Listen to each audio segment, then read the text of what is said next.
This is Heartland Focus with Tim Clark. Hey, good morning and welcome to Heartland Focus. I'm your host, Tim Clark. We have a great show. We're going to spend some time talking about the significance of what just happened and what is happening here in Nebraska in terms of our state legislator, in terms of just that's going to talk about some accomplishments and some bills that are still pending and waiting for that good old ink to be dried up. But I would like to welcome Senator Justin Wayne. Welcome to Heartland Focus, man. Thank you for having me. Hey, it's good to have you, man. I tell you, on the front end, with this COVID, we had to do a online virtual kind of deal in terms of anticipating kind of the work. Right. Now, I thought it was just so fitting, Senator, to have you come back in terms of now that we're 5 days or so, next Wednesday it's over, to conclude and talk about really some of the accomplishments overall, and then maybe talk about the work that's still left to get done. So some of the accomplishments we had was Senator McKinney's LB 450, which is an iHub. Really what we're talking about is creating an innovation, almost like an innovation campus in North Omaha, that if you want to start a business or you need help trying to navigate the business culture, the ecosystem, you can come to a one-stop shop and get that done. So there'll be some financial supports, legal support, just to make sure that we create this entrepreneurship culture that really North Omaha, we think, have been lacking. Another one is and that's LB 450. Okay, 450. okay. That was Senator McKinney's priority bill. That has also small business grants attached to it, so small businesses can get some grants. This year I did LB 917, which is a felon tax credit. So when you get recently incarcerated and you get out, we're helping employers get a tax credit to hire you right when you get out. And so we're trying to drive down that recidivism rate. And you know, if people get out and they got a good paying job, that recidivism rate goes way down. The last one is 1024, which was my priority bill, which dealt with the overall economic package of about $370 million. Wow. Directed at East Omaha, North and South Omaha, which significant portion of that will develop a business park, will develop affordable housing. So it's a game changer for what we think North Omaha needs. We know we need it, but it's a game changer for us. And when you think about, one, I think all of those bills that you just spoke of are significant, I think. But when you think about collectively what's in front of us, the impact, talk a little bit about, that hope. We think of hope, and when you think about a marginalized community, individuals, stress, economic deprived, what really is the hope and the light and the lift of what you just talked about? So this is the first time that the state of Nebraska has looked at North Omaha, and I'm not ignoring South Omaha, but I know North Omaha better than I do South Omaha. So when I'm speaking of both, but I'm focused a little bit more on North Omaha. This is the first time that the legislature and the state has said we're going to take an approach to put real resources to change the outcomes for young people. And that's significant. That's never happened before, at least in my lifetime. And so we're talking anywhere from $370 million to more. And so we are going to take a dedicated approach, but understand there's accountability and transparency in this process. We'll have a committee. Yeah, talk about that, because that's what I hear. That there's a lot of money. How will North Omaha, South Omaha, how will they rise and really maximize those opportunities? So what we did to add the accountability pieces, we're going to spend about $130 million this year. When I say this year, for the remainder of this year. But we have to put another plan together. So we'll have community events prioritizing what the community needs, and we have to put another plan together, and we have to have checklists of what we've already done before the other dollars get appropriated. So we may only get $130 million if North Omaha and South Omaha don't step up. And what I mean by that is have projects ready to go, stop all the naysaying, people coming together, working together, and making sure that we are all on the same page. And that's was the beauty of LB 1024 is everybody from all walks came down and testified in that hearing. True. And it was a game changer. We've never seen everybody who, even if people didn't get along, they said it's time for North and South Omaha to change. Yeah, it's kind of like this notion, I'm sick and tired of being tired. And I think people are like, wait a minute, what do we have to lose? Let's come together and work together. as you look at that whole thing of structure, accountability, so these are federal dollars Correct. that's coming to the state. So it's going to come, but part of what you said in terms of you're going to have this outreach to the community and you're going to check in terms of what we did, what do we need to do. Is there anything in there that's going to help build capacity for people to participate? Yes. Because it's so often we get these opportunities out there, but we're not putting money in capacity building. Exactly. So part of what the iHub's challenge to the state is and to the community is we got to turn businesses from small pops and mom and pop shops to actual capacity that leaves a legacy for everybody else in the family. So we want to make sure we do that. But we got to make sure we have the resources and customer base to do that. So it isn't just we're going to throw some money and let you go run away. We're going to say, no, we're going to put money around you and resources around you, and we got to execute. We can't have 200 million come into North Omaha and you drive down North Omaha 10 years from now, we don't see no changes. Wow. Because we'll never get this opportunity again. This is it. If we are not holding ourselves accountable to get this done. Yeah, and I truly feel, Senator, it has to be an inside-out approach that people in North Omaha, they got to do the heavy lifting. So often Absolutely. it's been an outside parent-child relationship, but we got to do this, as you're talking about. Exactly. So I was talking to a young guy that I mentor, and he said, I got a couple friends that we could put on this board. And I said, no. This isn't about friendships. This is about business. So you got to look out and say, who in the business community that I can surround myself with to hold me accountable, to make sure my payroll's done, to make sure my accounting's done, to make sure I got all the checks and balances. This isn't, we're going to have some of our friends get on the board and say, yeah, we're doing everything right. We got to have somebody to say, no, in order to grow your business, you got to do X, Y, and Z. Yeah, and that's the accountability, and Correct. that's really the shovel ready. But I think I'm glad to hear that you're putting some elements in there that is going to help provide that structure and lift for businesses that just don't have the capacity, but they have the right attitude. But how do we help with the altitude, the distance to grow their business? So you're looking at startup, acceleration, business Correct. acceleration. So there's really like four. You got the startup, the sole proprietor, who's the startup, single mom and pop shop.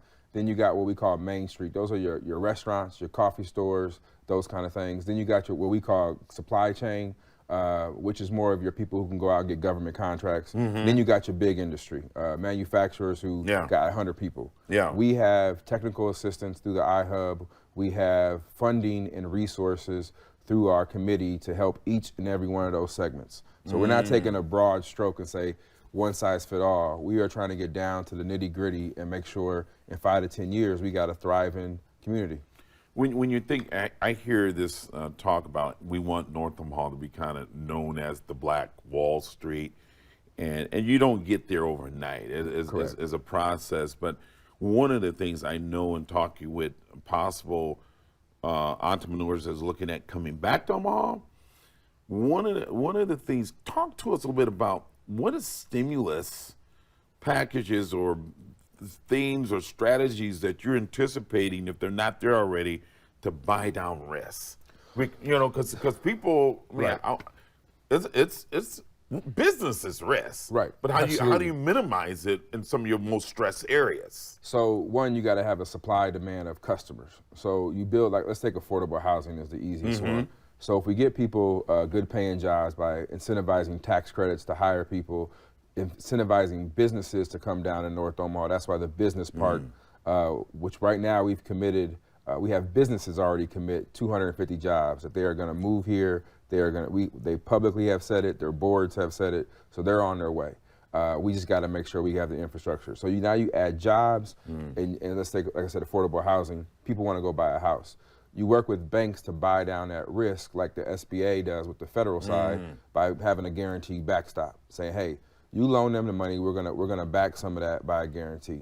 That's how you start to buy down risk. That's just one example. So lenders feel more comfortable knowing that the government has a little bit of skin in the game. Now, this isn't a free handout, because we still got to go through the process to make sure we're not just giving money away and losing it, but you buy down risk by working through tax credits, through other ways that businesses feel that they're not putting all the money up Now front. that would be the same philosophy with like a business, like a small business too. Right. Whether you get these dollars or use these dollars to leverage that risk. It's all about leverage. So the SBA at a federal level with their federal contractors do a great job where they might leverage $250,000 for a $1 million loan. So the bank is like, hey, I really am only putting out $750,000.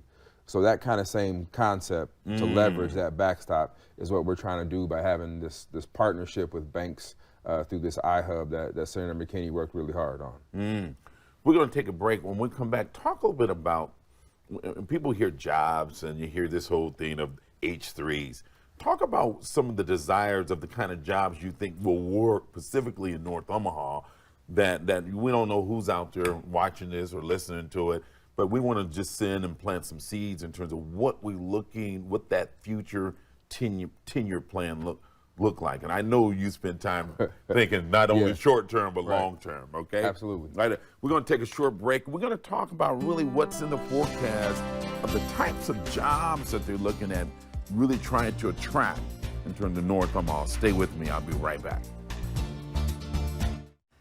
Hey, welcome back to Heartland Focus. Thank you so much, Senator, for being here.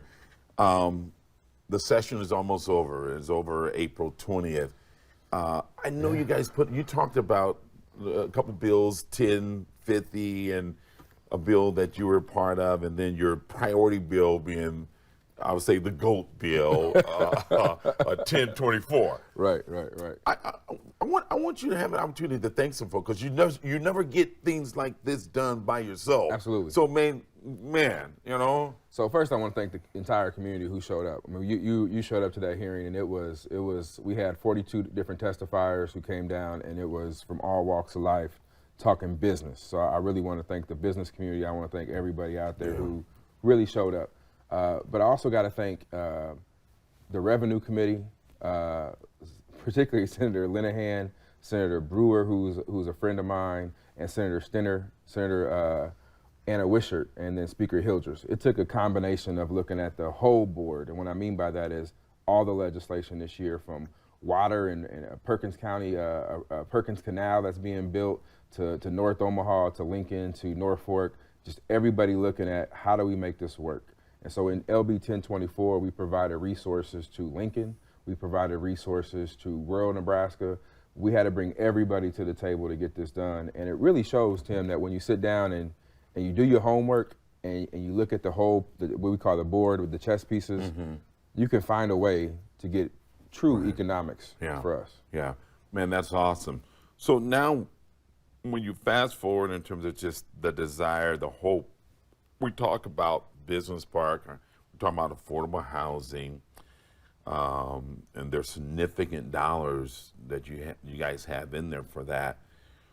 What type of jobs, what do we mean when we say H3s, high demand, high skill, and high wage, and how are we going to prevent it from, we build it, they say they will come, right? But I want them to come, I mean, where you build it, in terms of so you can create a place where you can live, work, and play. Absolutely. Talk to me, man. So outside of 1024, we are putting $15 million in the Metro Community College for construction trades to help that demand. I'll pop my collar on that. I represent Metro Community College. Okay, all right. So part of the thing is this project to build this business park. There's over 1,000 jobs just that in and of itself, and that's over a 5 to 7 year period before this park is completely done.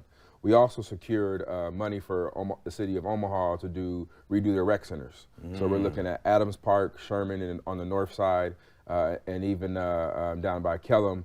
We're trying to make sure we bring back our community centers. We shouldn't have to go out to Elkhorn to play basketball and volleyball. We should be able to play that. Absolutely. And when I grew up, we was playing at Kellum. So that's right. we bringing Me that too. back. We bringing that back. I had a little jumper too, man. So we bringing that element back, and we're putting together a North Omaha Sports Association. Man, that's nice. That we're going to bring back those leagues, particularly at Adams Park. We could put a 4 to 6 court facility, and at Sherman Recreational Center we could add another 4 to 6. So that's right where we're trying to grow it. So we're talking about this holistic approach. Yeah. But high jobs, not just construction jobs, Yeah. we're talking about digital trades. That's right. We got to grow our IT, that's digital right. trade. That's the future. So with the iHub, we're looking at doing a lot of programming with Creighton and Metro to make sure we are creating this digital coding and they can get out and do the digital trades. And then the last piece is just what the business community wants, and that's people who are just have the aptitude, who want to work hard. So that's those soft skills that we got to work on, being on time, showing up, and working hard. And there's a company right now who is going to come to the North Omaha, and their jobs are a minimum of $50,000. And it's just like a trade. It's almost like carpentry, but they deal with plaster and mix designs for the federal government. They work on submarines and fighter jets, and they are actually looking to come to North Omaha and do $50,000, $60,000 jobs. And it's really just getting in there and working with your hands. And sometimes when you haven't had that type of strategy in front of you, people don't see that as in reach. You know, when you're talking about $50,000, $60,000 jobs, 18-year-old folks graduating from high school, going to a short-term a certificate or a skill or a trade, and they're making that kind of money. That's just. But I agree, exactly, and that's why for us, this whole thing centered around the North Omaha Business Park District. It doesn't do any good to add a whole bunch of houses, I believe, if at the end of the day, people growing up there can't see where they can work, can't live, work, and play. That's right. So we wanted to make sure we found a business component right next to North Omaha, or at least in North Omaha, that people can drive down and say, you know what, I could work there. Right now, they got to go out to South Sarpy and West Omaha or way downtown to see that. That's right. And so we wanted to make sure we put this business park right there so they can actually see it and actually be there. So when they have their Sunday fun day at Carter Lake, they can look over and be like, hey. These are $100,000 jobs, $50,000 jobs that we could all be at right now. Right, Sunday fun day at Carter Lake. Boy, you bring back some memories, man. Like I said, Soul Picnic. And I'm not ignoring South Omaha. They have their representatives did a great job, but I just know North Omaha. That's right, Sunday fun day. That's culture. That's where we grew up. That's right. And so it's been such a long time of neglect when you think of North Omaha, and it's time. It's time that we. And I tell you, really, when you look at the vote, the first vote was 45 to 1. Correct. That's sending a message to who? To the state. The state got behind. And the people that. It's time to really look at North Omaha. I know they have to make you and Terrell feel pretty good about that. I'm still nervous because Governor has till Sunday night, Monday to veto, so I'm still a little nervous. But the thing that was the best about it is there's two senators, but one, Senator Erdman out of Western Nebraska. I think he's voted for maybe 2 of my bills the whole time. Wow. And he's a good guy. We just approach things differently, right? And he called me on the phone before the vote, and he said, I thought I'd never vote for this much money on any bill, but you made a business case that makes sense. And that's what we did different this year than what I think everybody else has done in the past. And I'm not knocking the past, but we try to appeal to social programming and the history of redlining and the history of racism. Yeah. But in this day and age, we got to make a business case. Yeah. They want to make sure their dollars get a return. That's right. And that's right. That's been our approach. Yeah, and there's nothing wrong. And I think some folks got Senator Terrell probably wrong in terms of his mindset, but of like, not-for-profits we have.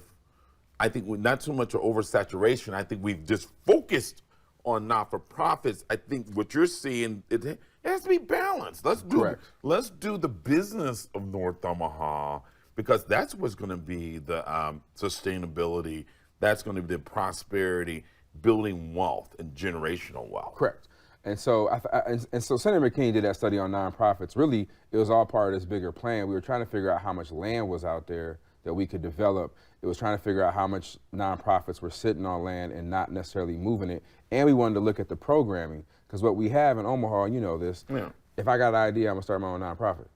And there might already be 5 out there doing it, but we start our own nonprofit, and then we all go around and beg for this $5,000, but we're not really changing it holistically. Right. And so McKinney's point in the interim study that was in Urban Affairs that I chaired was, we got to look at things holistically. We don't need 100 nonprofits doing the same thing. Yeah. How do we get business involved Businesses. to make sure we solve some of these Yeah. problems? Because at the end of the day, I fundamentally believe if people have good paying jobs, 80% of our social problems go away. I mean, at one of the hearings, Chief Smotter said, "You give me a choice: 100 new police officers or 100 new." He said, "100 new police officers? No, not 100, 1,000. I'll take 1,000 jobs any day over 1,000 police officers." Because we know poverty and the lack of hope That's right. spirals into violence, drugs, and a life cycle that just continues to keep going. Because once you get caught in that cycle, it's hard to get out. It's hard to get out. Yeah. And so what we're trying to do with LB 1024, and actually this whole session, is just provide hope, show that the state is behind North Omaha, but at the same time, North and South Omaha have to be ready to step up and deliver. Yeah. And we're going to take a short break, and I want you to just think about some closing remarks in terms of readiness that you can leave our viewers with, and for the opportunity that's in front of us. But you said one thing, that North and South Omaha has to be ready to step up, right? And I agree with you. But one of the things that I really applaud you guys of putting some thought in terms of helping to create capacity. Because when you have a community that's been neglected that long, and it's kind of like you plop up and say, "Damn, I'm gonna give you $100 million." And I've been really just surviving in survival mode all these years. I think there needs to be some time for ramp up, for capacity building, infrastructure, all that kind of stuff. And that's why I love that you said there's companies that's shovel ready, that's ready to come to North Omaha, but they're ready because they've been doing it, they've been proven, and things like that. So I think we got to really, as we look at building capacity and lifting this thing, be mindful that it's got to be some mentorship going on. Absolutely. Absolutely. So, yeah. Absolutely. Yeah. So we're going to take a break, and when we come back, Senator will let him close with the last thoughts about what's in front of us, the greater Omaha area, but particularly South and North Omaha, the opportunities that lie before us. Stay with me. I'll be right back. Hey, welcome back to Heartland Focus. My guest, Senator Justin Wayne. Thank you, man, for taking the time, and really, from the heart, gratitude. Thank you guys for the work that you and the senators, and particularly Senator Terrell McKinney, that you put in, to get us here. So when people want to keep up with the progression, the progress, updates, where should they go? So temporarily, they should go to NorthOmaha2020.com, 2022.com. Okay, right there. Yep, the recovery plan. For right now, we're going to update that. But how the structure is going to work is I'm the chair of the committee who's going to oversee this process. We'll create a new website probably sometime in August, but this right now will be the short term to keep everybody up to date on how we're going from today until we get the new website going and get everything moving. That committee, so really that's going to be the oversight committee for the duration of this? So I'll be the chair of it for at least a year, and then we will have recommendations every year of how to move the money or change the money or invest in other things. And will that have to go back to the Yeah, it'll continue to go back. That's the checks and balances. In order to get this amount of dollars, we got to add those checks and balances. And the thing is this, and that's why sometimes people, it frustrates me when they don't know the oversight provisions that was put in place, and they just rush to believe that, well, dang, the accountability is going out there. There's going to be a lot of folks going to jail. And, no, we're going to make sure everybody's set up for success. So during this community process and during the proposal process, if you got a project that you think you should be funded, we're going to help filter all that out. We're going to have attorneys on staff to make sure when you get the dollars, and that's whatever project, whatever we're doing, we got you covered. There you go. We got you covered. We're going to make sure we do this right. You're not putting people out there to hang themselves. No, we're not going to do that. Yeah, we're going to make sure absolutely. we get the job done, because that's my responsibility to my community. Yeah, and I really value what you just said, man, because so often we set people up to fail, and where You give them the money, you don't even know anything about their ability even to manage or to be able to maximize that. Correct. So that's beautiful, man. Hey, what you got 30 seconds, man. What do you want to leave the people with, man? I just want to say this is the most historic moment that we've ever had in North and South Omaha. We've always talked about wanting and needed resources. This is our time right now in North and South Omaha to step up and take control of our communities and fundamentally transform them. So look forward to working with everybody, but just know this is our time. Right on, man. Congratulations again. Hey, that's all for this episode of Heartland Focus. Make today the beginning of your best year yet. Do what it takes. Do what it takes to lean forward. Take care of your health. Take care of your look inside to look outside. I'm your host, Tim Clark. Until next time, take the time to be good to yourself. I'm out. Right.